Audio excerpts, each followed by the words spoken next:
What's going on, guys? It is Wednesday, 7:30 as usual. 7:32. Instagram. Let's just say Instagram. Look at it, we're twins. Look at that, we're twinsies. No, we're not. Guys, welcome to our show. This is the Geek Saga. I am your host, Eugene, along with my other host right over there. Depending on what side of the screen he's on, he's somewhere around here, but it's David. What's going on, man? Not much, man. Just sitting here chilling. That's good.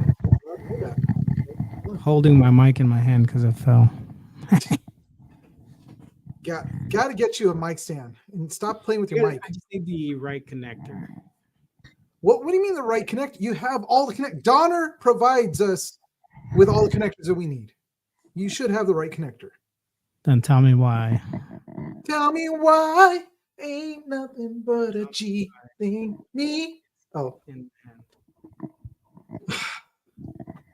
All right, guys. So if you buy us a slice of pizza, we can buy David a brand new mic stand so he could have his mic somewhere that isn't just on his lap or wherever he has it right now. It usually isn't. It's usually posted up somewhere. It's just I tried today. something new and that failed. It seems like that's the story of our lives, isn't it? Tried something new and it failed. I don't know. It's all good though. Cool. I'm glad to hear that. So, you guys, as you can see, I'm in the infamous bat cave of mine. All my green lit, or it's blue lit. I don't know what it looks like on the internet. I haven't really paid attention to that. Teal? Teal. Well, yeah, it looks teal on the screen, but like when I turn around and look at it, it's actually green. It is a green color.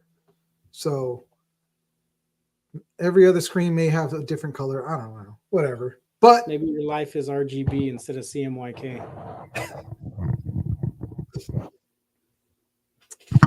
I think I'd rather have it RGB than CMYK. It's just too much.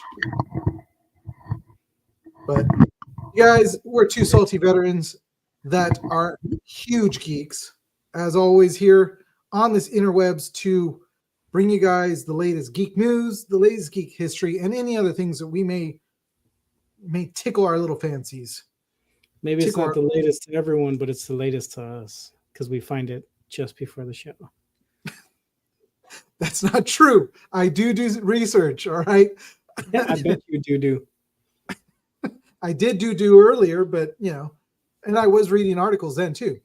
Nice. I'm always, yeah, I bought comic books as I was doing that, too. I do some of my best things. Make sure you sanitize your phone. I have my phone in a baggie, so I can just take it out when I'm done. So toss the bag here, there you go. You got the phone. Actually, I answered the phone when you called me earlier when I was on the camera too. Just so you know. I'm glad it's just us here. More information. But you guys are able to watch us on Facebook, YouTube, Twitch, and on Instagram live. And here we are every Wednesday. This is it. This is where we're at. Thank you guys for joining us tonight. But you know what? I actually got a really good claim today on new book Wednesday with Weekend of Heroes. I actually picked up a copy of the Daredevil Black Armor, the cover that's actually drawn by Eastman. Nice. Yeah. So I scored that today. And then the other day I scored that for you, the Gunslinger Spawn #1. Gunslinger #1. Yeah, it has a sick cover on it too. You got to see the cover of this one. Dude, I'm excited. I've been ever since I drew that Spawnuary thing. I've been interested in like jumping into that series. Yeah, we'll see how it is. I mean, I pick it up tomorrow, so I'll be picking that one, and I'll also be picking up the Eastman cover Daredevil. I only bought it because it was Eastman drawn. And hopefully soon we can get to a con where he's going to be there and I can have him sign it. So that's what I really wanted. But it's actually a really good cover also. It looks really cool. It's very reminiscent of, the Turtles. Old school Turtles. Yeah. So it's really cool. But let us get into some of these. I've already mentioned one of the I've been wanting to mention, which is We Can Be Heroes out in Chatsworth, where I've been going to quite a bit and visiting them for picking up comics each time. Different books. I've picked up the rerun of The Last Ronin, so I have that. Picked up some Spider-Gwen comics for my daughter. Picked up quite a bit from them, so it's really cool to be able to go to their store. But let's bring this up, which is, of course, we want to mention Ulanzi, which is the lights that are lighting us right now, and the lights that look behind me, that are actually green. Actually, this area is lit by Ulanzi lights. This in front of me is Ulanzi. The side towers are actually just LEDs that I picked up from Walmart. But they've got a lot of great products, guys. Check them out. They are an affiliate of ours. Their affiliate code is on our Instagram and on our YouTube in our link tree. They've got a lot of great camera stands, a lot of great camera rigs for your DSLRs and also for other like phones and stuff like that. A lot of cool stuff. They're a great company. Also, we want to mention the Roosevelts. Roosevelts makes some pretty awesome shirts. They're right here. Look at those shirts. Me and David had the honor of being able to actually put on some of those shirts and actually take them home with us. And so we want to mention them out there. Shout out to them. Thanks you guys again for the shirts at LA Comic Con, but check them out. They've got a lot of really cool licenses with like Universal, Disney, Marvel. All their shirts are looking really cool like that, which we mentioned last week. If you kind of have the body shape of a real man, like me and David, it might not fit, or you might have to go with a size bigger. But they're really cool, comfortable, stretchy shirts. So, also we want to mention Wild Bill's, which again I'm drinking some Wild Bill in one of my Wild Bill cups. Are you actually? Yeah, actually, yeah. I picked up. No, I picked up from some. Should I turn the camera down so you can look inside? It is next time I'll bring out the can and I'll put the can back here so everybody can see. I also got that other really cool cup. But I think they're going to be out at Pasadena Comic Con, which I really hope they are. So I can bug them some more. But really great sodas, craft sodas, specialty sodas. They're Wild Bill actual like really great stuff that they have. Go onto their website soda.com for a lot of their sodas and cups. They have a lot of great deals all the time. I'm constantly seeing the deals. Check them out. Great company. And they hire veterans, so that's why it makes it even better for us because we like that. Last but not least, we got Renegade Game Studios. Go on there. Right behind me, I've got one of their games. This is a deck builder game for Transformers. They've got another company that has a lot of great licenses, like Transformers, G.I. Joe, My Little Pony, Mighty Morphin Power Rangers. They got RPGs. They got deck builders. As you can see right there, they even have their own RPGs that they do put out, different things like vampires, but they're all running off of the D&D 5th edition rules, so it's really easy to jump into and check them out. But check them out. We got an affiliate code on our link tree also. Again, all these things, if you purchase from them, they'll help. Well, except for Wild Bill and the Roosevelts. But tell them we sent you. Who knows? Maybe they'll say thanks to you because you're spending. All we need is thanks, man. Yeah, just thanks. Thank you. All right. Love that, guys. There's our spiel. Look at that. I got through it quicker. I'm getting better at that. Quickish. All right. Well, good enough. I mean, it's good enough. It was a good one. It's good enough for government work. It's what we do. Yeah. That's all we know is government work. But one more that we should mention is, of course, Project Wish Upon a Star. Great charity that's out there. They take care of pediatric cancer patients that they bring either to the cons or bring the con experience to them. And they're really good people. Darren and Veronica, I love you guys. You guys are awesome. I got into a conversation with Darren just last week talking more about how we can help them out. And we probably will be having some of these bags with us at events when we go to events without them. They will be at Ontario Rev, which is later on this year. They will also be at. Let me bring up that because he sent me another one that I want to go to. Oh my God, Darren, where are you? No, that's not him. There you are. Darren sent me a link to, and it's not on my phone. It's on Instagram. Anyways, I'll post up the other event that they're going to be going to. It's coming up, I think, next month or the month after, but we'll keep you guys posted. Great charity. Go onto our link tree. Again, they're up on the top right there. Click on it, donate to them, help them out. Let's get their charity really going. It's a great charity. It's a great thing that they want to do, and it's a bunch of great people that are attached to it. So there you go. Project Wish Upon a Star. Look them up. Go onto our link. Anyways, yeah. You all right over there? There's an earthquake. There's literally an earthquake going on right now. I just saw your whole camera shake. Yeah, it's still going. Take care of this for 1 second. I got to go run in and make sure the kids are okay because I don't want them to be freaked out. So, yeah. All right. Be right back. Apparently, Eugene is having technical difficulties. The house is shaking over there. If anybody is in the LA area, hopefully everything's okay. Hopefully you guys are good. If you're in the valley where my family's at, if there's an earthquake, please let me know because I'd like to know that you guys are safe. But once again, check out Project Wish Upon a Star. If you guys don't know who they are, what they do, not only is their link in our bio, you can also go to their Instagram page, their web page, and check them out there. All of the other things that we have linked, he kind of ran through them really quickly, but those guys all have their own Instagram pages, their own web pages.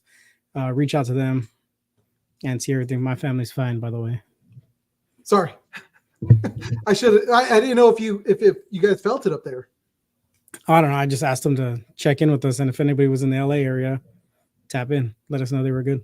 Yeah, I mean that was actually a good little rumble. Like I heard it as it was coming, which is crazy because that's why I kind of paused and I could hear like my door right here starting to go, and then I felt it, and then it's just like, and all these guys. I thought you were tripping out. I was like, dude, I'm the one with the ghost over here. Why are you looking around?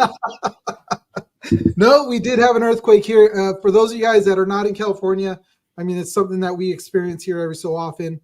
The last time we actually had a decent sized one down here was like mid-December, or actually late December. So to have that was interesting. Yeah, I was like, I don't know whether it's going to keep going, and I got stuff above me, but we're go back and look at your look at this video afterwards and look how everything went. Oh, really? Yeah, behind you, everything shook. Oh, that's crazy. That's crazy. All right. So there you guys, there you go, guys. An earthquake. But yeah, everybody at the house here is fine. Regina, I'm glad you guys are okay up there too. I don't think it was one that reached all the way up to where you guys are at, unless it did. Because if it did, then that's a pretty strong one. Or it's still traveling. Oh, that's true. But so, all right, guys. So, what's next? What do we got on the docket? What are we doing here? What do we got on the docket? So let's kick it off with some.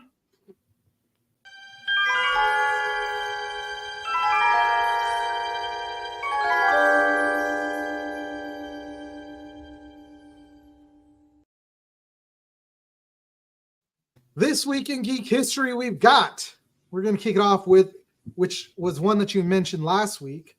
And I thought, why not mention this week? Because I saw Leonardo DiCaprio in the news today, because obviously there's all kinds of talk about the Oscars going on. And one of the movie that he was in, which is Killer of the Moonflower, is actually up there for an Oscar.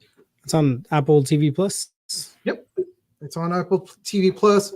It's a Scorsese movie. So if you've seen Scorsese movies, you definitely know how the flow is going to be. It's kind of it's a little slow movie, But And just to correct you, I never once spoke about Critters 3, just Critters 1. no, we mentioned Critters 1, and I did say that, oh yeah, they made a bunch of them and a TV show, which they did. True, you're right. But I never mentioned 3 because, they're all garbage after 1. I don't know, because this one, okay, so if you guys have never seen Critters, shame on you. You should go see the first one. It is great. It's a lot of fun. Don't let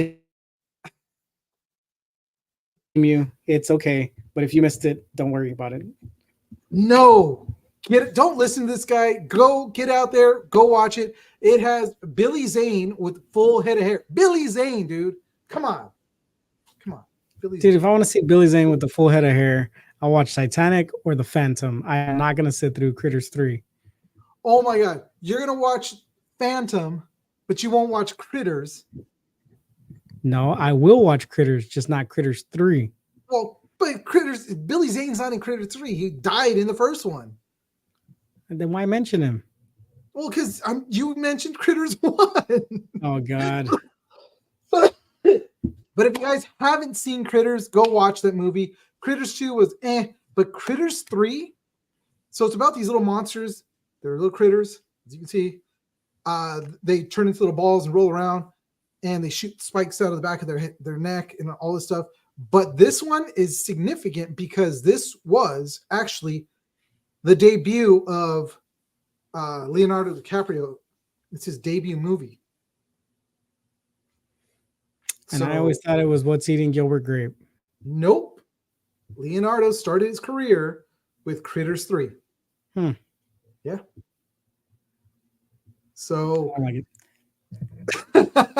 Well, and also at the same time as they were filming Critters 3, they were also filming Critters 4, which took place simultaneously. Leonardo DiCaprio's presence in this film foreshadowed his future Hollywood success. I don't know how that foreshadows. I don't know either. Because it wasn't a success. It was actually a horrible movie. But it was in 92 and I still watch it. Because of you watch a lot of bad stuff though. So but they're great. That goes without saying. They're great movies. So moving on. Next one we got premiered in 1983, The A-Team. Not the Bradley Cooper, Liam Neeson. Which wasn't bad, but I never really watched the A-Team. I saw a bunch of reruns, but not like, oh God, I gotta watch this show. Oh my God. Well, it was long before your time.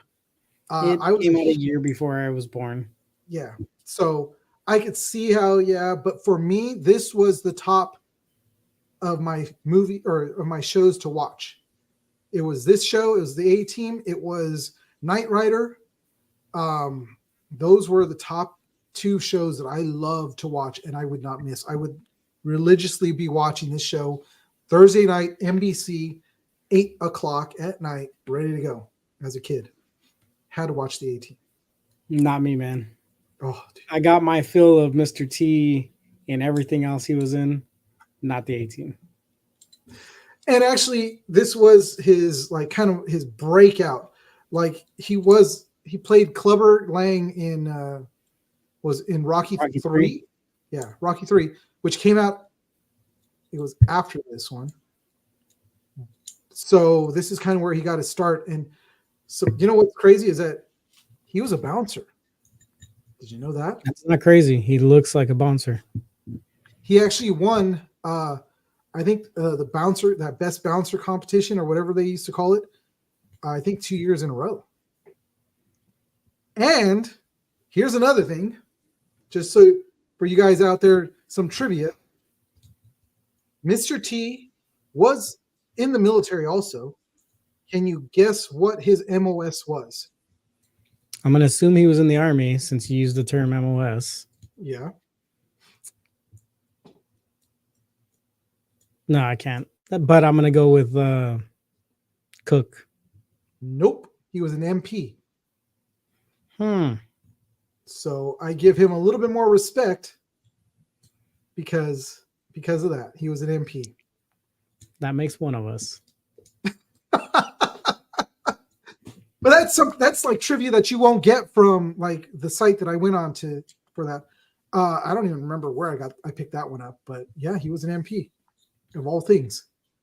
So that's kind of why he kind of fit into that uniform the way he did and into this role. But if you guys never caught it, you got to go back. It's cheesy as hell. Nobody gets shot. And when everything's blow up and people get blown up, you see dummies flying through the air.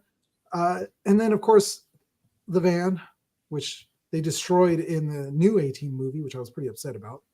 It's just, you saw it for like 2 seconds and then they destroyed it. But I love that man. How'd you feel about the what's his name, Rampage?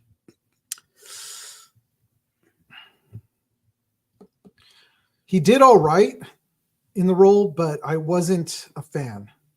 Like all the guys did all right. Actually, the only guy that I thought that did a really good job was homeboy with a jacked up name from South Africa, the white guy. He played yeah. He played the crazy dude, right? Yeah, he played Murdoch. And I thought he did a really good job as Murdoch. So it wasn't a bad movie. I liked the movie. I've watched it again, and I've watched it several times since then. So it's a pretty good movie, but can't stray away from the original A-Team. Loved it. All right, moving on. The Chappelle Show. Now this show I loved. I figured you would. That's why I put it on here. Chappelle's Show premiered in 2003, and it was a groundbreaking sketch show blending taped sketches and stand-up comedy and musical acts. It had everything. If you guys haven't checked it out, you guys seriously have missed out, right? Yeah, man. This freaking show got me through actually my first 2 deployments. Someone had it and we ripped it onto a hard drive, and I would watch this like religiously. Dude, he's hilarious. Dude, I still can't put season 2 disc in without laughing before the first sketch comes on. And then the first sketch happens and I'm dying like I've never watched it before. It's the Samuel Jackson sketch where he's pretending to be Samuel Adams. And like that's the very first thing you see season 2. That was a great sketch, dude. He's like, do you have to yell while you're talking? Of course I have to yell when I'm talking. Haven't you seen my movies? It's freaking hilarious, dude. Dude, he is hilarious. Have you watched the latest stand-up that he just put out? I haven't. Oh, I should, but I haven't. You should. Oh my gosh. Like, look, set aside all your misgivings, everything that you heard about him, and because of all the controversy that was going on after the last whatever he put up, dude, he's hilarious. And this one, I literally almost choked on my sandwich within the first 5 minutes of watching the latest stand-up. And this show, it lasted 3 seasons, 28 episodes. And it really did leave a mark in comedy sketch shows. And then it was Chappelle himself that chose not to continue. He actually left midway through the 3rd season, so we don't even have a full 3rd season. Yeah. Well, that's why we walked away from $3 million for the next season or something like that. Yep. Then he disappeared for however long it was. He came back, and I remember him saying, like, I come back and Key and Peele are doing my show. Because literally, if you watch Key and Peele, they're doing the Chappelle Show with just their name over the top. Yep. So yeah, it's pretty much, but it wasn't as good as the Chappelle Show. No, I mean, they have great sketches, yeah. But the Chappelle Show is one of those you can literally sit down and watch it from beginning to end and be like, dude, every single one of those was hilarious. He is a serious comedian. He is great. So yeah, this was a show. I saw that it premiered this week and I was like, I'm going to throw David a bone right here. And there we go. The best part about the Chappelle Show was not just Dave Chappelle, like giving us his brand of comedy outside of the stand-up world, but he brought in so many freaking hilarious people. Like the older dude who was Nicodemus was hilarious. The freaking dude that was all the guys that were involved in like the Ashy Larry scenes, like those guys were freaking hilarious. And then Charlie Murphy. Oh my God. Dude, Charlie Murphy killed it. Dude, that just, yeah. It was a great show. He had a lot of great moments in the show. It's stuff that we even here we are 20, 21, 20, yeah, 21 years, 21 years later, still having quoted the show, memes from the show. So much came out of the show that we still use to this day. Dude, before there was memes, we would just shout Chappelle show lines at each other or text them to each other. Like there was no memes. We would just yell funny shit from the show at each other. And it all came from Chappelle. Nope. Amazing show. All right, moving on to the next one, which was Laverne and Shirley, premiered in 1976. I'm guessing that you never watched. Lupe with the save. Paul Mooney was no. I'm going to say it wrong. Negrodamus is what he wrote. Negrodamus. All right. Dude, I love that line. It's hilarious. Yeah, I never saw Laverne and Shirley. So, I mean, yeah, I get it. It's an old show, and it was long before my time, but it was also on reruns, and I still watched it as a kid growing up because if you lived in the LA area, you had KTLA Channel 5. They always, and I'm saying like always, it was Saturday, Sunday. What's going on, Josh? Saturday, Sundays, they would always run Laverne and Shirley, Happy Days on Channel 5, and it was like an afternoon thing. This was actually a spinoff from the Happy Days show because these two showed up, Penny Marshall and oh my God, Shirley Temple. No. I still order them at the bar. No, not Shirley. It was Cindy Williams. That's who Shirley is. What is going on outside? Hearing all kinds of noises now. But Cindy Williams, they were both they were on Happy Days for a short time, and then they got their own spinoff because people really liked it. So it was a great show. Two roommates that lived in Milwaukee. They worked at Schatz Brewery in Milwaukee, and I'm trying. I'm sorry. He's got the batteries in his hearing aids really high right now, so he's picking up things only dogs can listen to, guys. It sounds like there's like a tow truck right outside, and I'm like, what's going on out there? Dude, that freaking earthquake ruined your whole night. Look at you. Yeah, I think it did. It's completely thrown me off. But let's see what else we got. So yeah, it was a great show. Saw the show. Was there cameos from the Happy Days that came onto the show all the time, or not really? No, not really. The most like the crossover was over from Happy Days, and that's what that got them their spinoff. But there was no other like cameos from anybody else from like Happy Days. So this show spanned from 1976 to 1982.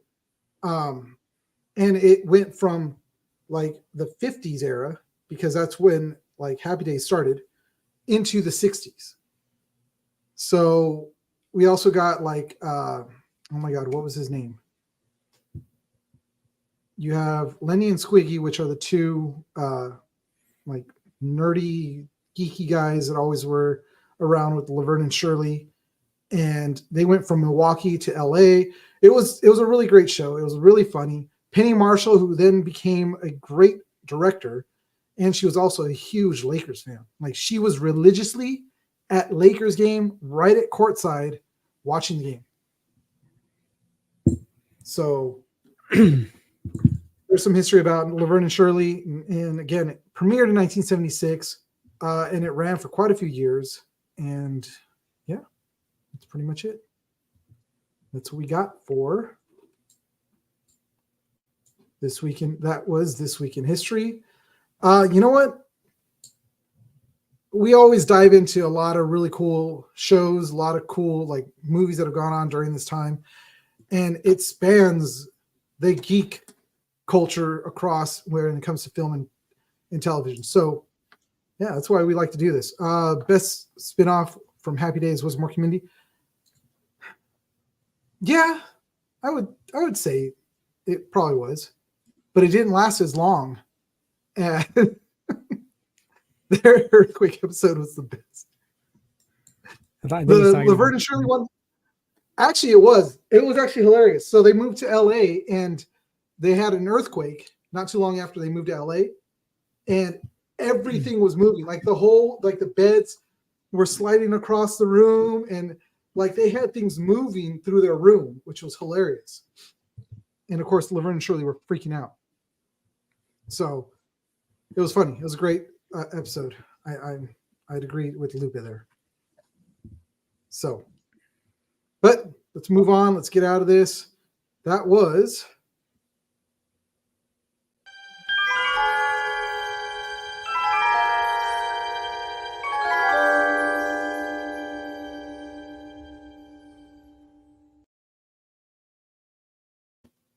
all right. Oh, that's still up. Forgot to remove that. Yeah, I think the earthquake episode really just this earthquake really kind of. We're gonna have to go back and retitle this one the earthquake episode. Yeah, we should. Actually, I probably could do that right now. But your focus needs more focus, to quote Jackie Chan. Well, I'm gonna pop out because again, like I'm hearing all kinds of stuff right here, so I got to check that out. So handle this for a minute, and I'll be right back. Literally 1 minute. I'm 1 minute and counting. Yeah, guys, I don't know what's going on. He's pretty out of it today, but as he was saying, we cover all kinds of things that span the geekdom. We like to go back and find things that premiered because, I mean, we're not the only geeks who are involved in this. There's people who like the newer stuff. There's people who like the older stuff. There's people who like the really bad stuff like Eugene. And we just really like everything. As you can see, my background, like I like anime that spans, oh my God, who knows how far back. And he likes Tubi and Freebie movies. That's all he likes. Dude, Tubi is the greatest free streaming platform there is ever. I'm going to say it right now. I wish we can get a sponsorship through Tubi. So, what's new in anime? I'm going to have to look up anime. I didn't do any research for anime. Oh my gosh.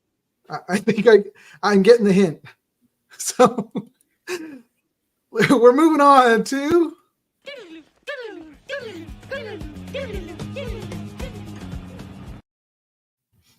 all right, we got a great crotch shot of Deadpool right there. But Deadpool 3 wraps up filming after strike delays. Ryan Reynolds announced it's mostly tears. So,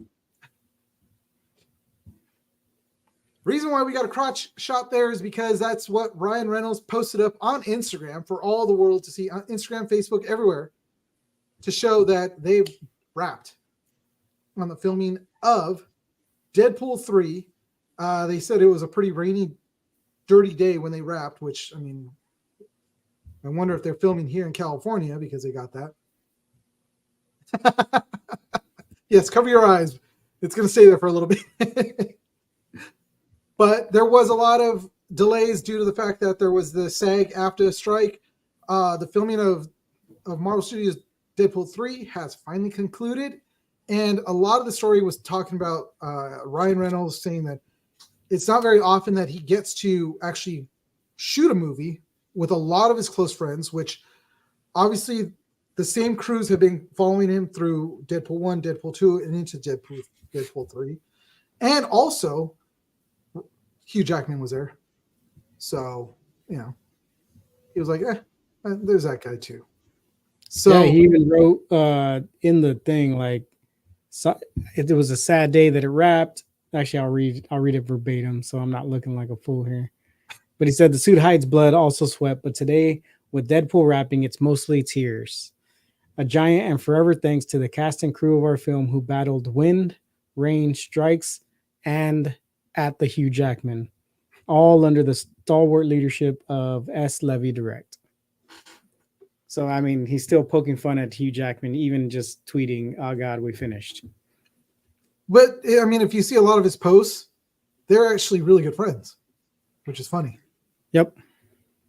So I am kind of excited, and I really hope that like the strike delays didn't really do much to stall the movie in the sense of like its actual film, not so much the filming, but like its direction, you could say. Yeah, I did see a couple leaks of like Wolverine's mask from the movie. Mm-hmm. And that looks, it seems like it's going to be a legit like looking mask, comic accurate. If he even dons it, who knows? It could be just a still from when they teased it in the Wolverine at the end Oh, in one of the like one yeah. shot extra deleted scenes or whatever. Mm-hmm. So Well, I mean, the costume looks great, and it's a throwback to his first appearance with the stripes on the side and everything. yeah, So the Len Wein version of Wolverine from when he debuted at the end of Hulk. yeah, which he was actually the Wolverine before he became just Wolverine. Yeah, he So, still has whiskers on the mask. mhm. So yeah, we're looking now. So the original, it was originally scheduled for May 3rd of 2024 for its theatrical release. I can't say that word. But now, because of the strike, they moved it to actually July 26th. So we're still going to get it this year. We're just going to get it a little bit later on down the line this year. So I'm pretty excited about it. Yeah, it looks good. So yeah, I mean, we know that Jackman's going to be in it. We've had a lot of rumors of different other people that are going to be in it. They said that they are going to be showing a lot more X-Men going on. And so we'll see what happens. X-23 was a big one, Laura, that they said it's going to be in it. It's going to be interesting to me because if they introduce all these X-Men into the movie, are they going to be the X-Men we're going to see in the future for the Disney X-Men universe? Or are we going to, is it going to be like the last goodbye for the Fox universe? I don't know. I know what I read was that because they have the multiverse going on because of, Doctor Strange and everything, it could be that we're seeing the old go away and possibly bringing in the new. Take it as however you want to. So there's a chance this is going to be a multiverse movie, and bye old guys, hello new guys. Possibly. They kept a lot of stuff very tight, close to the chest on this one, even though Ryan Reynolds was leaking out some photos, but mainly of actual Hugh Jackman as Wolverine. I'm pretty sure, just like the first and second movie, Ryan's the biggest leak of all. Oh yeah, yeah. He's doing it. Of course, he wants the publicity. Why not? I'd do it if it was my movie. Yep. So, all right, moving on up. I picked this picture because Pablo's face. I think he was getting hit with a butt weasel right there. But Halo star Pablo Schreiber? Yes, we'll go with that. Pablo Schreiber, Schreiber's not a Mexican last name. Whatever. All right, whatever. But Pablo Schreiber talks about a huge mistake in the series that he fought against. And yeah. I mean, did you watch the show? No. You did not? Okay. I saw the first episode. Uh-huh. And then I said I would come back to it. And I haven't broke my promise yet. I just haven't kept that promise yet. So if you guys Josh watched the show. Uh-huh. That's all I know. He typed it. Oh, okay, Josh. And what did you think of it, Josh? You waxed the show? Yeah, I'm sure he's working right now. As he's trying to save a life, he's actually watching us at the same time. So good job, See, man. I'm not alone. Lucas said he made 3 episodes and quit. Well, so I watched the whole season. I did put myself through it. I actually watched it, and I didn't have a problem with him taking off his mask. A lot of people had that they had a problem with him taking off his helmet. But if you read the books, which I know the games are different from the books and from this. But yes, in the game, I thought it was good, but didn't need to take the mask off. So if you read the books, you would learn in the books that he actually took off the helmet quite a bit. Actually took off all the armor. All the Spartans did, because they only donned it when they were going into combat. And even then, when they did stealth missions in the books, they didn't don as much gear or even the helmets. They would have a stealth like uniform which was like a lighter armor, almost like a leather armor, or Gore-Tex, or not a Gore-Tex, but oh my god, like a second chance vest or something, light armor. So, but the biggest thing that Pablo had a problem with was the fact that he fell in love with a human spy, Covenant spy in the show. She was a spy prisoner, and he didn't want that, which rightfully so, because Master Chief didn't fall in love with anybody, because that's kind of just been etched out of him. Well, one of his bigger, like, it wasn't just the fact that he fell in love with the character. It's the fact that they had the love scene, and then you find out later on that Cortana's watching the whole time. Like, what in the red light district is happening here? And then Josh goes on to say, unless you're a hardcore Halo fan, genuinely, I don't think the show deserved the negative attention it got. Yeah, I think it was well written. I read a lot of take on the show, and people genuinely enjoyed what the show brought. It was the people like me who were like, Master Chief doesn't take off his helmet. Why are you taking it off? And then contrary to what Pablo said about, we're telling a story, you need to see his face, blah, blah, blah. But you also are coming out midway through the Mandalorian's height, and they just told a story where he takes off the helmet 2 times. Yeah. So. But again, so after I started watching the show, I then started listening to the books, because I wanted to hear it, because I have my buddy Jose, who was a huge Halo fan, was telling me, yeah, you should read the books, because it tells you a lot more of a backstory about Master Chief. And if you also go back and watch the animated series that they've made of him, like the different animated films, there you even get more of a backstory also of who Master Chief is, and that how he took off his helmet, and also what he would look like because of all the time spent with the helmet and all the experiments. So he wasn't a Pablo Schreiber. He was more of a pasty white big dude. Is more like an Alan what's his face, Richter? But like Alan Richardson? Rickson, yeah.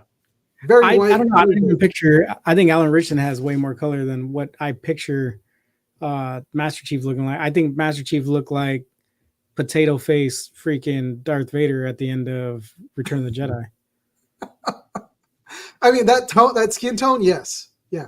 Because of all the time that they spend in the suits and stuff like that. So that's actually what he would look like, and also due to the experiments. So again, it got a lot of criticism, and a lot of it was from those people that were gamers that just played the game. But it got criticism from those that were more hardcore, like Halo lore people, for certain things. And one of them is the same thing that Pablo had a problem with, which was that whole falling in love with and then the sex scene, and then, Cortana being a perv. Come on, she was. It's like she was uploading it to the database, so she knew how to explain it later. Yeah, That's what I say too. Every time I upload. Oh, it happens, man. All right, moving on from this. Yeah. Next, we got this was a little. I wanted to throw a little bone out there for. I don't think he's watching, but just in case he is, for Brian Volkweiss, who was on our show recently, who is a huge Maverick fan, and so I had recently heard this come out, and now they kind of are solidifying that it is happening, which is Top Gun Maverick star Glenn Powell, which is seen right there next to Mr. Tom Cruise, to his right. No, well, if you're looking at it from our point of view, his right, but it's actually his left, over his shoulder. Teases fun Top Gun 3 stuff being announced soon. So he was kind of saying, yeah, hey, by the way, we're doing a Top Gun 3. And they're in talks now, and they are working on it. Or I think it's in production. Not production, but script writing. Pre-production. There we go. That's what I want to say. And I got to bring up the story because I didn't have it already set here. So Paramount is set to continue the Top Gun franchise with the development of Top Gun 3, featuring the return of course, Tom Cruise, Miles Teller, and Glenn Powell from Top Gun Maverick. So Joseph Kosinski, yeah, the director of Maverick, is also coming back. Along with, that's a smart play to bring him back, because I'm not gonna lie to you, Top Gun Maverick is way more popular than the OG Top Gun is at this point in time. I think I'm gonna just throw it out there. I think the reason why it's a lot more popular, and it's not because of the people that were in it, but because it had a lot more action. I don't know, man. I think the story was just better. I mean, it was a good story. But I mean, you watch the old Top Gun, because I have seen the old Top Gun. A lot of people haven't. The old Top Gun is douchebag pilot, does douchebag things with other douchebags in the room, and they all hate each other. But guess what? They all become Top Gun pilots at the end of the movie, and you're like, "Oh, good job! They all did it, except for one. He died." Yeah, but in this movie, you got a story arc for Maverick. Well, actually, so with Maverick, we see Goose's son, who looks. I mean, the dude is almost like a spitting image, literally, of Goose. When you see him, you're like, "Holy crap! This guy looks like him." And he's pissed at Maverick. Yeah, I mean, but we get more from Tom Cruise's character in this movie than you get from all of Top Gun, and that's just before they start training. Well, yeah, you finally close that loop of the general's daughter that he slept with, and why he got busted down, and why he, all that stuff, and you actually see her, which is played by Jennifer Connelly, which love Jennifer Connelly. She's still hot. We know. You were too old for her when she came out in the Labyrinth, just so you know. That is a lie. I was too young for her. You were 38. Shut up. Shut up. I was a weeb, itty bitty kid at that time when that movie came out. I love that movie. I was young. I was too young for her. Still too young. But But anyways, we do see that loop closed. We do see, and if you guys never seen Top Gun 1, you really should. And for our friend out there, who I think we became best friends, Mr. Volkweiss. He said he did see it, but he had only seen it like a couple times. But you guys should go out there to see it, so you guys know who they're talking about when it comes to Goose and Maverick's old co-pilot, which is Goose. So anyways, yeah. But what do you think? Wasn't too young for me in The Rocketeer. Lupe, you dirty perv. That's true. I love The Rocketeer too. She was a big part of it. It's a good movie. It was actually a really good movie. They actually put out adaptation of that comic. Yeah. It was a really good adaptation. And then they put out they've been putting out like short runs of the Rocketeer comic. I actually have a run of it from a couple of years ago. Yep. It was actually really good. Nazi pants. It's nice. Yep. All right, moving on to our final story. 3 major studios battling for Danny Boyle's 28 years later zombie movie. Did you watch the original? I watched both. Okay. I was in Iraq. Like I said, we had a hard drive and put a bunch of movies on it. And then it was actually movies. Actually, I take that back. I was in Cuba when I finally saw the second one. And Regina had hit up one of my friends, and he was in the business of collecting his movies and putting them on hard drives. And filled up a terabyte, sent it to me, as well as having the entire run of Smallville and the entire run of Big Bang Theory up to that point, which was like 10 seasons of each. And yeah, dude, I ended up watching the second 28 weeks later. Yeah. And yeah, they were both good. I like them. Yeah, I mean, if you guys haven't seen 28 weeks later or even 28 days later, they're actually really good movies. The first one's you can feel that it's a little bit more low budget. It's more British, a lot more British. Which had oh my God, what was his name? Cillian Murphy was in one of them. Yeah, Cillian Murphy. Actually, he was in the first one. That's who it was. That's why I was trying to remember his name. And then the second one we had. Do you remember that show, Once Upon a Time? Yes. So in that one, from that show was the guy that played Rumpelstiltskin. He was the lead in. He was the lead in the second one. So it was kind of cool to see that. And then who was it that they had mentioned that there was talks about this movie 28 years later? Oh, it was on Distance Learning. Our buddies up there, Phil and all them, had mentioned it. But dude, they had their stories all jacked. I was like, what? Wait, what? What are you guys talking about? Actually, out of all the zombie movies I've ever seen, this is the only like franchise that I actually liked. I'm not a huge zombie movie fan. I don't really care for them. But this was the first time that I was like, oh man, that's a crazy story. Like, and I enjoyed it. It's the first time that we get actual like running zombies that are not your typical George A. Romero walking really slow, limbering around, oafs. You actually get things that are chasing after you, and they are aggressive. Dude, what tripped me out was when you saw them running and they dip into like that lake or whatever, and they're like the Pirates of the Caribbean. They're just walking across the bottom of the floor. Like, I was like, oh no, they're swimming.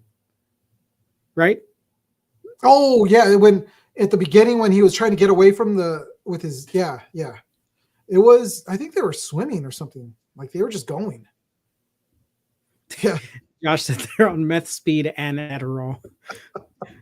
But it was, to me, this was the most interesting of all the zombie movies because I'm a logical like kind of thinker, and I'm like, if you're gonna believe that zombies exist, you have to believe that they're gonna adapt to their environments in order to keep sustaining themselves. You know what I mean?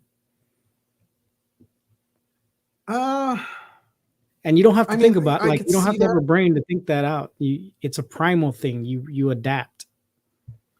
Yeah, but if you remember at the end of 28 Days Later, the zombies were breaking down. They weren't adapting. They were breaking down. They were finally, because they were starving, because they still had to feed somehow with these kinds of zombies. So, but like I said, it would not suggest not just these movies alone. I'm talking like in general, zombies in general. You expect that from a primal need, you're gonna have to adapt in order to stay surviving. And if people can run, you're gonna have to learn how to run, or you're gonna starve because you're gonna run out of fat friends to trip and keep running in front of them eventually. Oh, dude, I would definitely find fat friends and just be like, nope, you're done. I'm out. Or you could keep me around. I'm not running anywhere. That's true.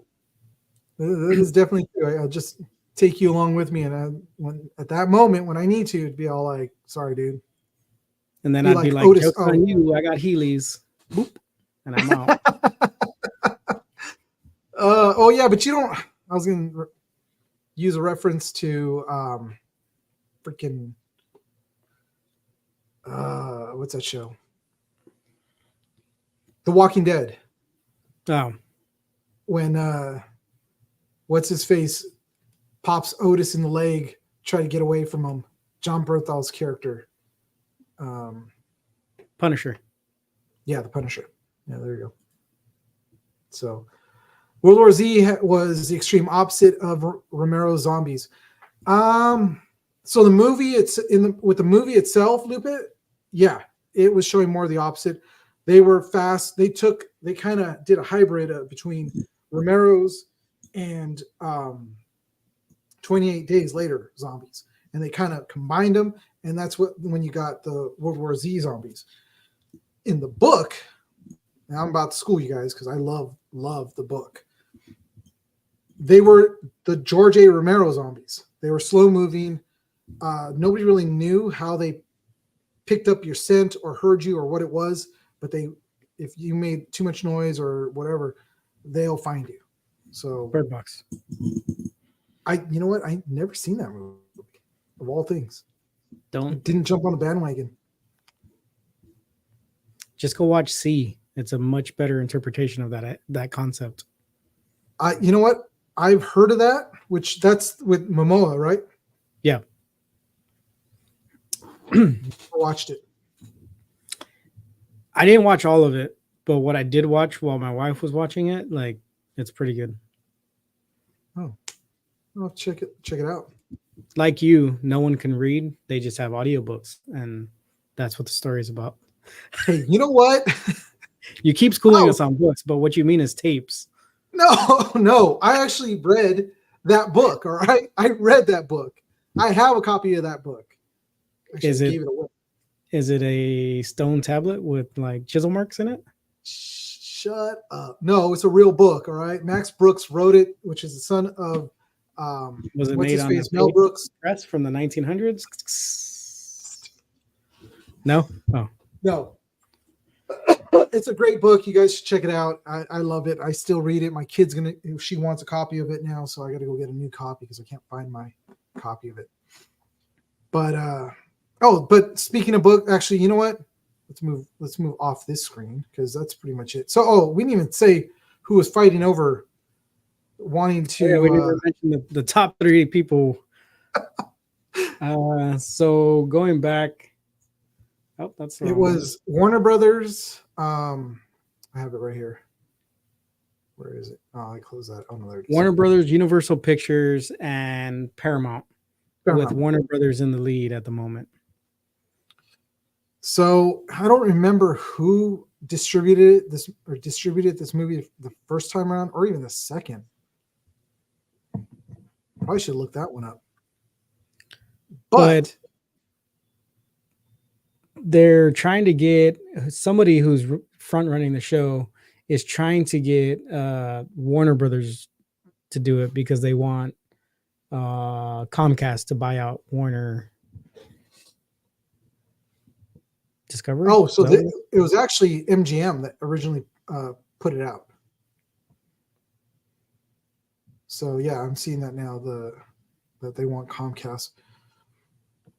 Well, I mean, I don't think it really matters who's going to actually front the bill on this one. It's going to get made, and like we've been saying, is that the first 2 have been really good. and the budget right now for this one is only 75 million, which is very low. Well, it's if they whoever picks this up is going to pick it up and do 3 more movies, is what the article was saying. So Yeah, it's I'm going to looking be a third one to complete the original trilogy, but it's also going to be the jump off for 3 more movies. And each one is already like greenlit for 75 mil to get all 3 of them made each. That's crazy. Yeah, it was the first one was more of a low budget film, 28 Days Later, and I mean, shoot, they made buttloads of money off that movie for being as low budget as it was. It's crazy. And Jeremy Renner's in the second one. Yeah, but he dies. Oh, spoiler alert. You just told everyone to go watch it and spoiled it immediately. Well, I already spoiled it too. I got season 2, episode 4. Join us next week when we will spoil something new. Oh, dude, still go see it. It was a good movie. All right, enough of this. Moving on. Let me close this out, and we'll get to our final thing and call it a night.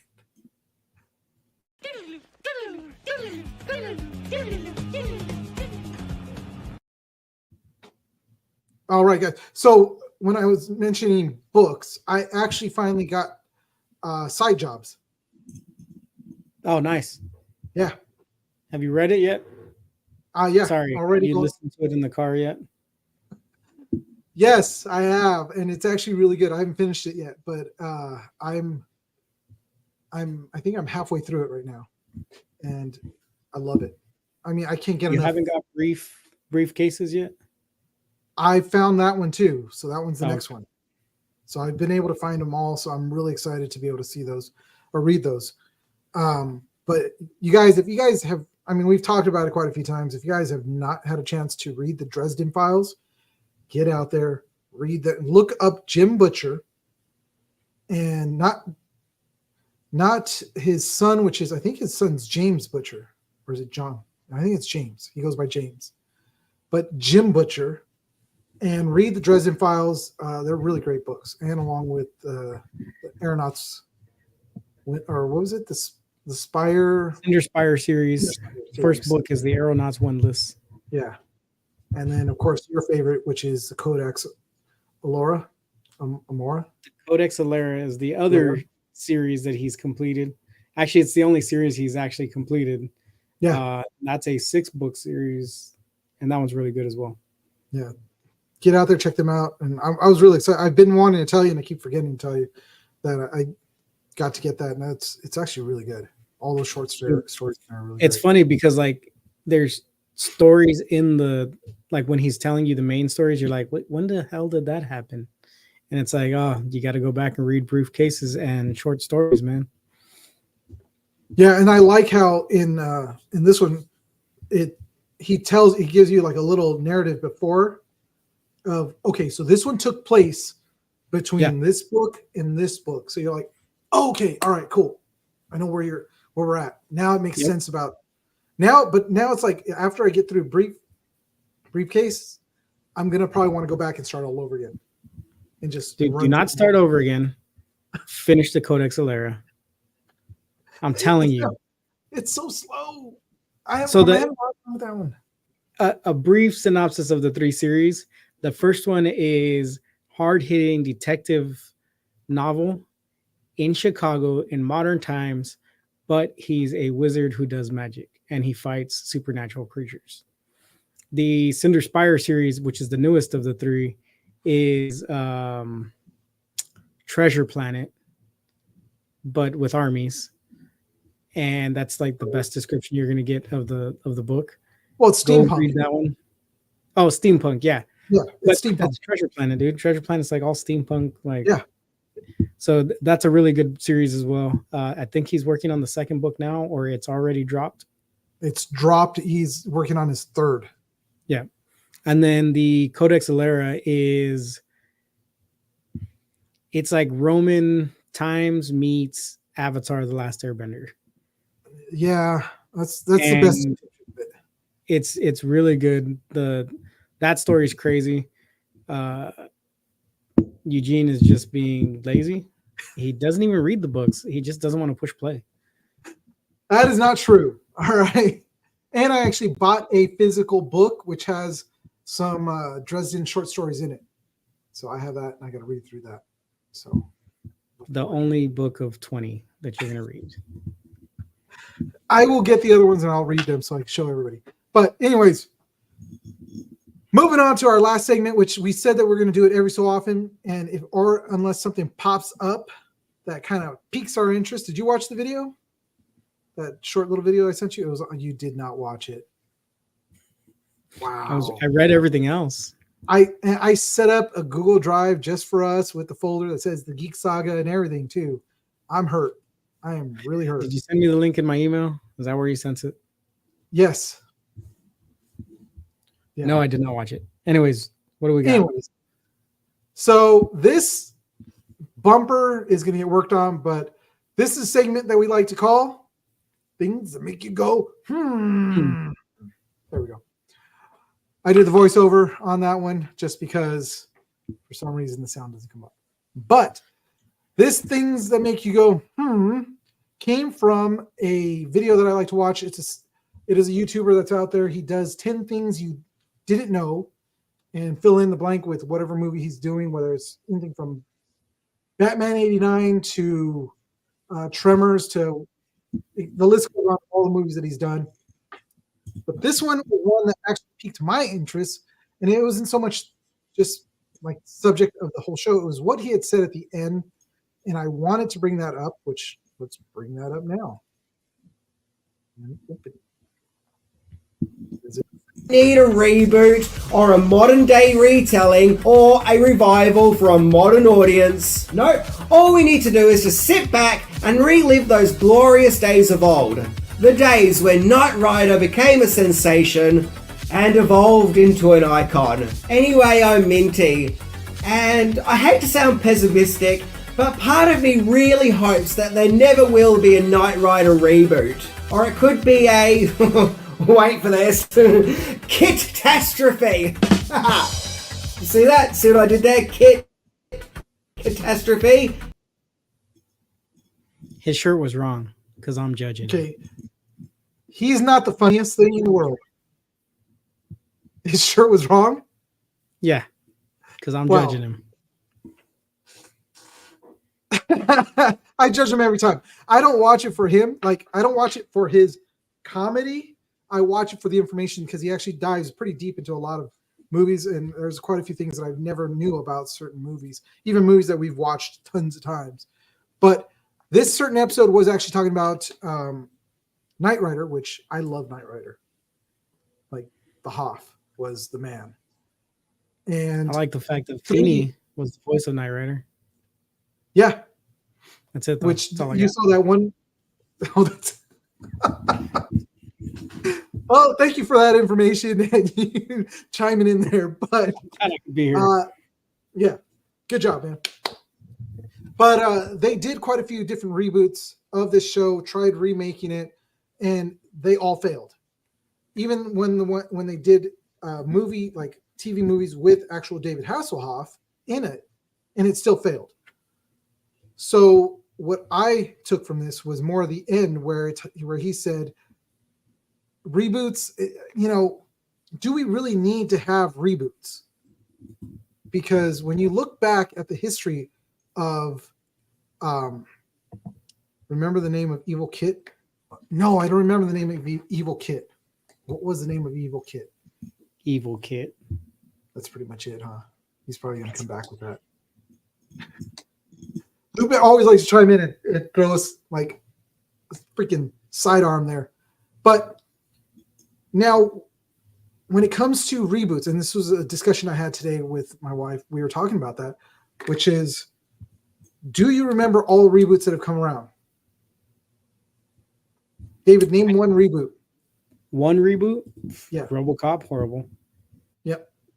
Space He-Man, horrible. Well, that wasn't so much a reboot. That was like the first time around. Or are you talking about the actual cartoon?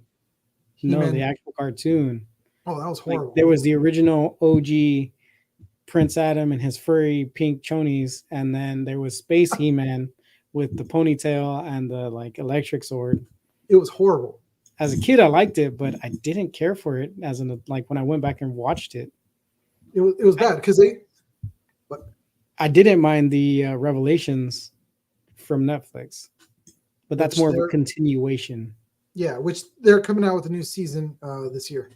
But so when we think about reboots, also think about you mentioned like RoboCop. Well, they did Footloose. They did Red Dawn. They've done Dirty Dancing. They've done I don't know. Did they reboot Dirty Dancing or did they just continue the story with Havana No. Nights? they rebooted it too. Havana Nights came before. They tried to make a sequel to it, but they rebooted. So there are so many movies. There has been some really bad Godzilla reboots throughout the Godzilla with Matthew Broderick. Yes, Total Okay. Recall. See, the list goes on and on of all these reboots that have come out, and even down to like cartoons. And they have failed miserably. Failed. I don't think every single reboot has failed. Name one that hasn't. I got one too. You first, because I can't think of one So, off the top of my head. The Office. The Office was a reboot of the show, and it was because that show was a British-made show that was brought to the States. They rebooted it, and it was actually much more successful than the original. British people hate it because it's American, but Americans love it. But whose line is it anyway? Also a British show brought to the yes. States that was better. So Yep. So, do we see a kind of a trend that British shows can be remade to American shows and actually do Doctor well? Who America, bring it. No. You just Shut your dirty you whore mouth. greenlit it. You greenlit it. You just No. greenlit it. You said, "Do we Not see a happening. trend?" You open the door. I walk through it. That's your fault. No, I will not. I would not We shall stand call for it that. Doctor Whom with the M at the end. Doctor Whom? No, fool. Doctor Who. And he flies around in the tartar sauce. Oh my God, no. Just no. Stop. It's happening, dude. No, it's not going to happen. I'm writing Paramount but- right now. We're gonna do this. No, shut up. But oh, well, you wouldn't remember, and you probably would have never seen it. But V, the show V. You ever see that old Did it show come back in the 80s? Did it come after you, but before W? No. No. Okay. V Then no, was I a don't. great. Well, it had the Beastmaster in it. It had freaking The actor or the Beastmaster. show or the character, the Beastmaster. It had the actor. Oh, whatever. What's his face? Singer. Mark Singer was in Brian. it. It had no, not freaking Brian. Mark Singer. It had Michael Ironside. It even had Robert Engle's debut was in that show. I don't think an American version of it of the young ones would be Battlestar Galactica had a successful reboot. which is one of the few. Again, The Next Generation. well, that yeah, It was a reboot for the time. It ended up becoming a sequel series later on. yeah. When they made the movies, then they Yes. tied them together and said it was actually a sequel. But do we really need to have reboots, or should we just leave the classics alone? Kind of like what Minty was saying with Knight Rider. It's like he really hopes that they don't make another Knight Rider because it's already a classic. I think certain things can work as reboots and certain things can work as like remakes, but there's a lot of things that you can't remake the magic, right? Yep. Like True Grit. It Wasn't bad, but it wasn't better. No, You know what I mean? Like the it Magnificent was a good Seven. movie. Huh? Oh, Magnificent Seven. That was another one that came out that I thought was actually pretty good, which they're going to make a sequel to it. Right. which And some do better, some not so much. You know what I mean? Like Thundercats, do not give me a live action. Like, I No. don't want it. leave it alone. She-Ra reboot was pretty bad. Yep, there you go. She-Ra Never was saw it. bad. I saw a couple episodes, but it's also the animation was just so like they were trying so hard to reach for that anime group Yes. with that. And that's kind of what they were trying to do with the new He-Man. Mm-hmm. Basically. Voltron was good. It was. The reboot of Voltron on Netflix was good. So, like I said, I think as long as care goes in, as long as you get a Dave Filoni who remakes the things that he loves, I think you end up with a quality product. But when you get things like RoboCop, Total Recall, the companies are like, oh, let's do this, let's push for this, and then it ruins everything. Well, you get like, look at The Mummy with Tom Cruise. I actually like that one. I'm not saying it was bad, but you could tell that they were pushing for a hard reboot because they wanted to do the MonsterVerse. Yeah, they did. And I'm really sad that they didn't get to do that because I think it would have been great to see a new adaptation of Dracula, Frankenstein, the Creature from the Black Lagoon, the Wolfman, all those Robot Chicken doing takes on these old shows is good enough. That's true, Lupe. I'll stick with that too. We all agree with you. But I think I agree with you, David, where it's if you get the people that are like the Filonis and Favreau's out there that actually like the source material, that are willing to take the time, and yes, they're going to give us their take on it, but it's going to still stay pretty true to the original.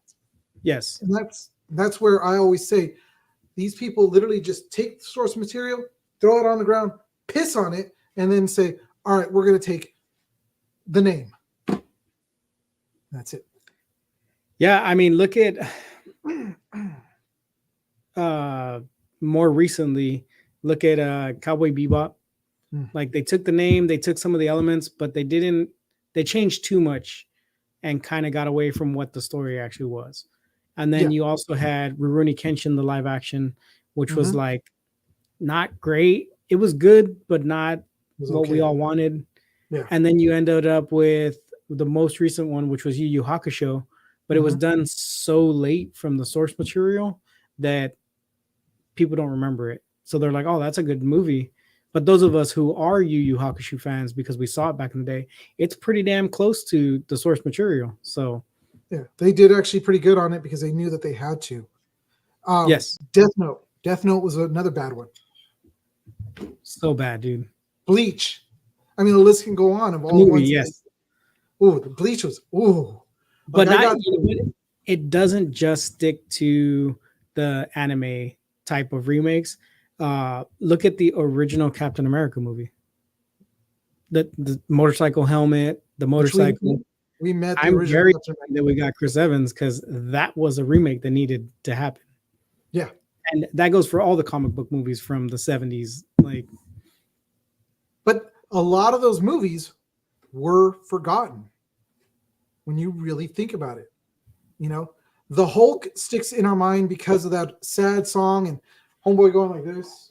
Doom, doom, doom, doom, doom. And it's depressing. Doom, doom, doom. But we will always remember it and always say that Lou Ferrigno was our Hulk until we got Ruffalo, until we got freaking Eric Bana, until we got Jesus. Why is the biggest name of the three the one I forget? I know that's the one I just blanked on. Ed Norton. Ed Norton. Yeah. Yep. So, let's loop it. Don't even mention the original Fantastic Four. We're not gonna talk about the Cronin years. But yes, Dennis, Ed Norton. But I don't think we really need so much. Like, we don't need. They talked about a Breakfast Club remake. I don't think we need that. We no, really don't. Like I said, certain movies could use some revamping, some changing, but stick to the source material. Like if you would have remade Total Recall exactly like the Arnold version, but replaced the characters, it would have been good. I think, yeah, It was change a few things cheesy, up. but that's what we want. We want that cheesy, like pulling the thing out of his nose. You know what I mean? Like that's what you want from the movies. We want just a plain, pure action movie with a 3-boob woman. Why can't I just get Of course, that's what you want. Blade Runner? Blade Runner wasn't bad, but it was more of a continuation than it was a reboot. Exactly. And that's what I liked. I liked that it wasn't a reboot of what we got. It was a continuation. And then we saw, you know, then we got the Blade Runner 2049? Yeah. And it was actually really good. And we got Harrison Ford in it. So that's what solidified the whole storyline and put it together. So Dune. it was really good. What'd you think of the Dune remakes though?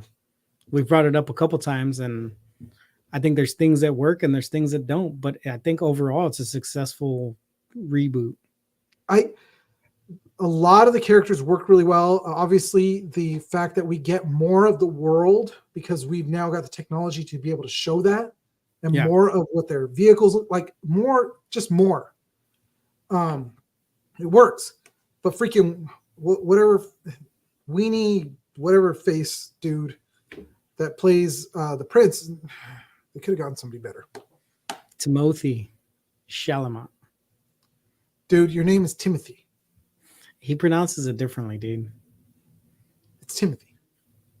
If you go by Gene, but it says Eugene on your screen. Yeah, but I don't take the spelling of my name, which is Timothy, and say my name is Timothy. I'm going to kick you in the nuts. You take Eugenio and turn it into Eugene. Because that's the American version. Damn it. That's it. But yeah, I mean, like I said, I think quality remakes are good. Some of the Disney live actions are spot on, and some of them not so much. But more often than not, they're not. Like Beauty and the Beast was actually, the live version was actually done pretty well. I'll give it that. Beauty and the Beast is probably the best of all of them. Yeah. And then I would say Aladdin comes next because it's more better than the rest. But Mulan's probably at the end for me. Mulan was horrible. And then Lion King's right after Mulan. And then everything else falls somewhere in between. The Little Mermaid is definitely, I think Scar sunk his hooks into the Little Mermaid and dropped her into the wildebeest. I don't know. But yeah, we don't really, like you said, if things are done right, great, let's have it. If things are done Karate Kid, no. Yeah, you can't next Karate Kid everything. You know what I mean?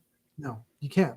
And Jackie Chan and Ralph Macchio have announced that they are actually coming together to make a new Karate Kid. Like a blending of the two universes, right? I think so. So we'll see what happens. But I'm sorry, but Jackie Chan, your Karate Kid is not a Karate Kid. It is. Well, that's the Kung Fu Kid. Oh, sorry. Because he's Chinese in the movie and he doesn't do karate. No, he does Kung Fu. So, yeah. But anyways, all right. I think we've hammered this one into the ground and we're going to just put a pin in it, or not put a pin, but a nail it. And we're going to say that was things that make you go. But just so you know, the conversation doesn't end here. Join us on Instagram. Send us in a message. We'll probably post this onto the thing and then continue in the chat so you guys can join us there. Actually, that's a good idea. I'm going to break this section down and put it up there. And you guys tell us, if you guys didn't get to chime in right now, which reboot you thought was good and which one wasn't. There you go. That's the question we're going to pose. Especially if you have one that we didn't mention here. Yeah. So, because there are so many out there and some that have just gone into obscurity because they're so bad. So, and some but we got six. You know, yeah, some things are just not rebootable. This is Wyatt Earp. I'd much rather watch Tombstone. Yeah, because Wyatt Earp was very slow, but they came out at the same time. They were months apart. But dude, we got 6 views. We've been solid at about 6 or 7. I want to know you guys chime in, say hello before we get off the air. I know Lupe, Josh, Dennis, Regina, you guys are. Thank you for being on as always. Always love seeing your comments. I actually just talked to Dennis on the phone the other day. See what's up with him. And he's doing well. Busy as always. Oh, Nice. But yeah, it's really, he's cool. He may be coming out with me. So you guys, I have an announcement to make this weekend. Sunday. I wish I had that thing. Sunday. Over at the Pasadena Convention Center. It's Pasadena Comic-Con. We are going to be there. We got press passes, or at least one of us will be there. Dennis, you better get over that flu because I'm hoping to have you with me on Saturday. But we are going to be Spider-Man reboots better than the original. Which reboots? Now, Technically, all 3 versions of Spider-Man are reboots. Yeah. Because Spider-Man was the first live action. Ooh. You can't beat Spider-Man. But you have Spider-Man, Amazing Spider-Man, and Spectacular Spider-Man. So tell me which one you're talking about. But yeah, we're going to be, we will be, or one of us will be, or 2 of us. We will have a presence at Pasadena Comic-Con this Sunday. So get out there. They've got a lot of great people that are going to be showing up there. They've got freaking Sam Jones, the Flash Gordon himself is going to be there. We got another Jones that's going to be out there, which is Walter Jones, the original Black Ranger, along with Austin St. John. Austin St. John is going to be out there, which is the original Red Ranger. Then you've got our friend DJ Lance. Oh, the wife didn't know. Well, hey, Regina. Not going. Are you going? No, dude. I can't go. I know. It's a one-day thing. I got life to live. Life can stop for this. It's worth it. But they've got a lot of great voice actors and actual actors that are going to be there. Tracy Gold from Growing Pains is actually going to make an appearance here. I'm really excited about that one, too. Didn't have a crush on her, but she was actually, I love the show. Okay, so I'm trading in David for Regina instead. There we go. So, yeah, we're going to be there, guys. We're going to be filming. If you guys see us, hit us up, come up to us. Either I'm going to be wearing this or I'm going to be wearing a shirt that has at least a Geek Saga somewhere. But we've got some really cool new little stickers that we're going to be giving out while we're there. Look at that. Holographic. Those actually came out really good, dude. They did. I'm like really happy with it.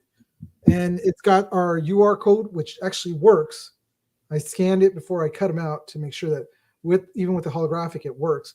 So if we're there, we take pictures of you, do a short interview with you, you'll be getting one of these really cool stickers along with some other ones.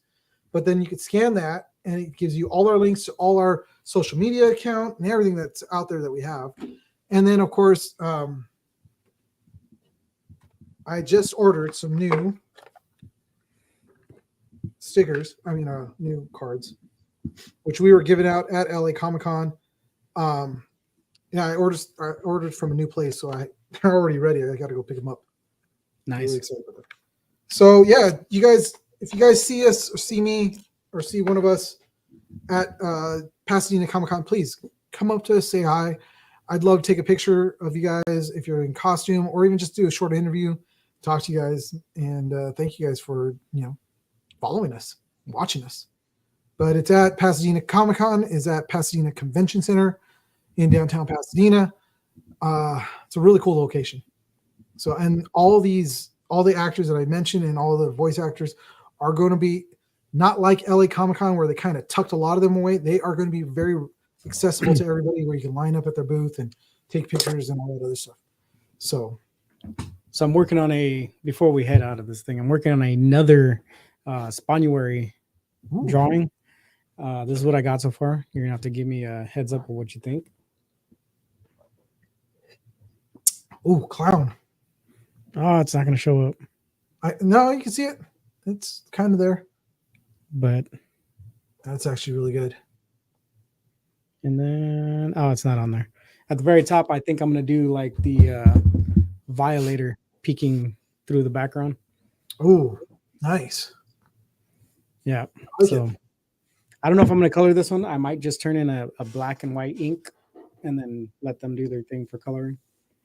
Cool. And when is it? It's supposed to be over. So this week ends in a couple days, and then I think there might be one more time chance to put in an entry. I've only gotten one before this, so I missed two of them, or this might be the last week. I don't know. And I know it ends in January, so there might be one more chance to put another drawing in. Now, do they vote alone for this, or do people get a chance to kind of chime in and vote for their? You know, I don't remember. I think they're solely basing it off of Todd's reaction to drawings. I think he's going to pick the winners. Nice. Anybody can submit. You have to download their TMP Blue Line page to do so. But if they choose anybody's drawing, it will be a variant cover for one of their comics that's coming out later this year. Sweet. Well, that's pretty cool. So you guys, you may be seeing David's art on Spawn cover. Let's hope. Let's cross our fingers, cross our pubic hairs, cross everything. Ew. Apparently my wife thinks my drawing is ass. Well, there's good support right there. You got a great support. I'm pretty sure she pushed the button on the keys.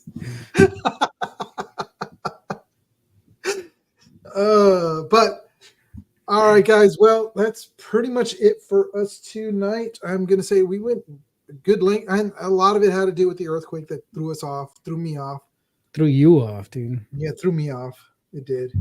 But another event that we're gonna be doing is gonna be comics and cocktails, which is in Chatsworth, at the We Can Be Heroes comic book store. They're gonna have a whole it's a mini Comic-Con around their area right there by them. And also go to their shop in Chatsworth, guys. I like to shout them out because they're actually really cool guys and have hooked me up with some comic books. So I'm really excited. Nice. But there you go, guys. Huh? I said nice. That's going to be cool.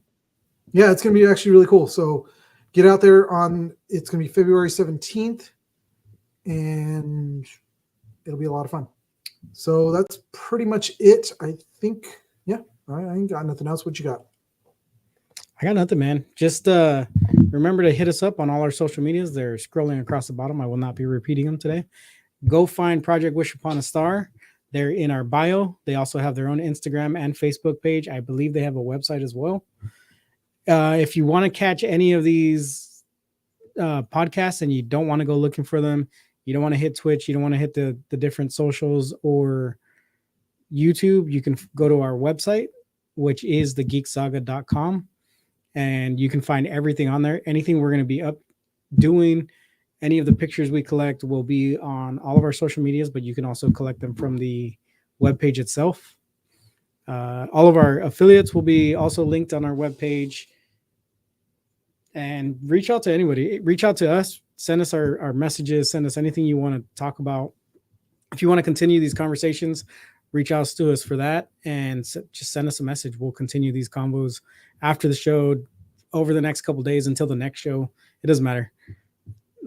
Eugene lives on Instagram. That's all he does. So, okay, well, I kind of my lights. I just noticed my lights went up. Sorry, squirrel. Anyways, well, I gotta keep up with all our stuff and also with all our new friends that we've made and reposting their stuff. Especially, all hail Brian Volkwise. Hail. We're working on. Me and Brian are going to partner on Doctor Whom. American version. We're going to do it. No, don't do that. Stop. The first Doctor is going to be Christian Slater. Oh my God. It's going to happen with him going. Yeah, it's going to be Christian Slater. I don't know if that was Christian Slater or Bella from freaking Twilight. They're interchangeable, all right? They do the same movements. Oh yeah, I love going on there too. Yes, that's where I start to. That's where I get all the latest movies that I want to watch. But also join, like, shoot us message. We have 3 segments that we're doing now. We have the Geek News, we have the This Week in Geek History, and things that make you go home. It doesn't have to be us that find those things. If you guys find something that you guys are like, oh, I want to know what these 2 idiots think about this, shoot it to us. We'll talk about it. It doesn't even have to make sense to you, because we'll make sense of it for you. Don't worry about it. But find us on the IG, find us on the Facebook. We will answer everything back. And just join us every week. We're going to be back here again next week. And so join us next week when the saga continues.